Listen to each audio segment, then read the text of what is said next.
Por más de 3 décadas, la democracia venezolana funcionó con éxito, sobresaliendo junto con la de Colombia y Costa Rica, en un contexto latinoamericano signado por la recurrencia de gobiernos dictatoriales.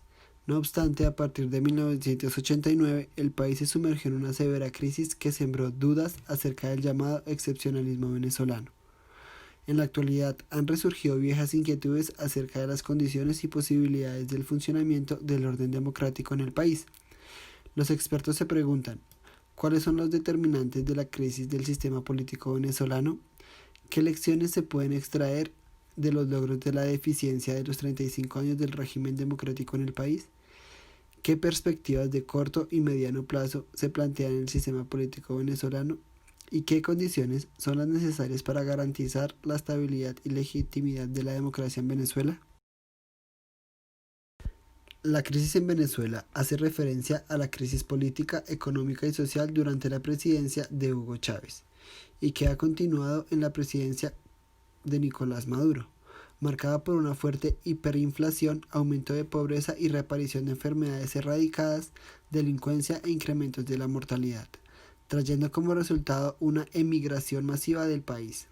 Según economistas entrevistados por el New York Times, la situación es la peor crisis económica en la historia de Venezuela y es la peor desde mediados del siglo XX.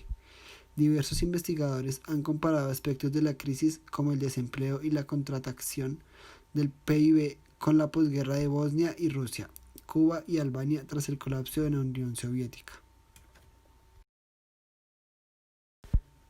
El 2 de junio de 2010, Chávez declaró una guerra económica debido a la creciente escasez en Venezuela. La crisis se intensificó bajo el gobierno de Nicolás Maduro y se agravó como resultado de la caída de los precios del petróleo. A principios de 2015, debido a una caída de la producción de petróleo en Venezuela y por falta de mantenimiento e inversión, resultando en la mayor crisis de la industria venezolana. El gobierno no logró reducir el déficit ante la caída de ingresos del petróleo, enfrentando la crisis y negando su existencia y reprimiendo violentamente a la oposición.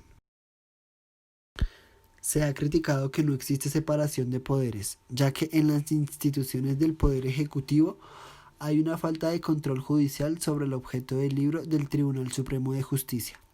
Aunque tienen autonomía funcional, los miembros son elegidos por el Poder Público, Ministerio Público de Venezuela, Consejo Moral Republicano, Tribunal Supremo de Justicia de Venezuela.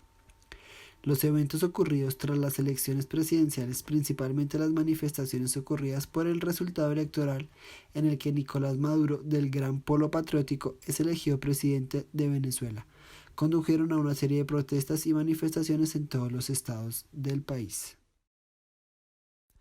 Luego de esto, miles de venezolanos salieron a las calles para manifestarse contra el gobierno de Nicolás Maduro. Estas movilizaciones, que se extendieron hasta abril, dejaron 43 muertos, 33 civiles y 10 uniformados, y 878 heridos. Esa ola de descontento marcó un punto de inflexión para el ejecutivo de Maduro. Desde entonces, el deterioro de la situación económica, social y política del país ha sido muy constante.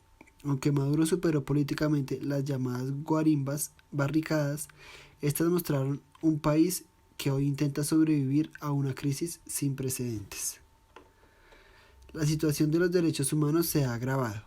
El modelo del régimen chavista sigue fiel a su visión política de ocupar todos los espacios, atacar la propiedad, la producción y los comercios. La censura es creciente.